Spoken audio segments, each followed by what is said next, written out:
we've covered the two categories for timeline for registration so far of existing taxpayer, new dealer. Now we'll go into the last one for casual and non-resident taxable person. We've already checked out in detail who these persons are, the definitions of casual and non-resident taxable person. Casual taxable person is someone who has a place of business in India but not at one or more places where he provides supplies or undertakes certain transactions.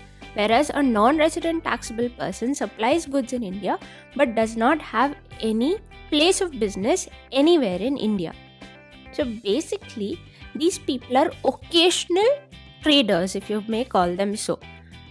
So therefore, it would become difficult to track them in case of fraudulent activities. They are occasional, they do not have a fixed permanent establishment, and they can vanish anytime they want.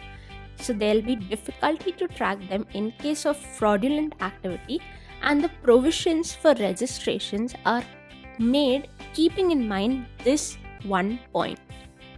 Let's check out what these provisions are.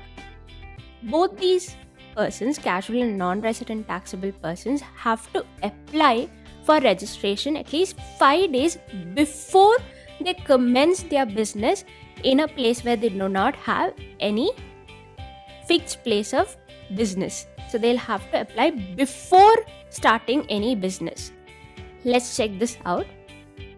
So in our example, we had our supplier, principal or agent, and this person was supplying goods in Maharashtra where he had no fixed place of business. So in such a case, before he supplies goods, before even one container moves to Maharashtra, 5 days before such activity, he'll have to apply for registration. Same is the case with non-resident taxable person. Before he supplies any goods to India, he'll have to take registration 5 days before. So that was the first point, at least 5 days.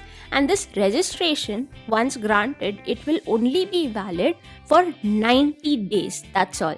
It won't be a forever unlimited registration as is the case with other taxable persons. While the casual and non-resident taxable person can apply for an extension if they think their business is going to continue for more than 90 days. This extension will again be only for 90 days. There's one more important point here. While they are applying for registration, they will have to pay an advance deposit. This is what brings us back to our point. It will be difficult to track them in case of tax evasion. And so government is trying to safeguard its interest, and this clause has been added. Such persons who have only occasional businesses will have to pay advance deposit. Let's check out how much of advance deposit. What are the clauses related to this particular point? The amount of advance deposit to be made by such a person would be equal to the estimated tax liability for the period of registration. Suppose you are a dealer of mango and you start your business in Maharashtra for a period of just 3 months. So 90 days registration, you've applied for it. You will have to pay advance deposit equal to the amount of tax liability you predict over these 3 months. Suppose you think your business is extending, it's going to go on for 5 or 6 months. Then you'll have to apply for extension. When you do so, of course, your sale prediction has gone up, and so your tax liability would also go up for the extended period. So when you apply for extension as well, you will have to pay additional deposit, which would be equal to the tax liability estimated for the extended period. Simple logic. All of the deposits that you have made would be credited to your electronic credit ledger, and you can utilize these just like input tax credit. So whenever your tax liability arises that you'll have to pay to the government, you can knock it off from the deposit already made. So those are the important points related to advance deposit. It will be equal to the estimated tax liability.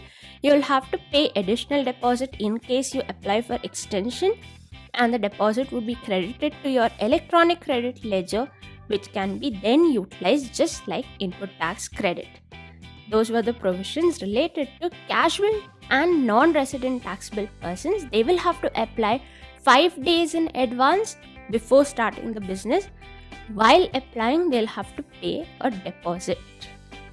So that's the end of our second section, which was on timelines for registration.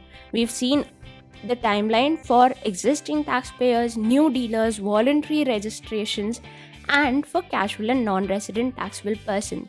We've also understood what the effective date of registration is in case you meet the timeline and in case you miss the timeline. The next section of Module 4 would be dealing with where of registration. That is, where from is the taxable person supposed to take registration.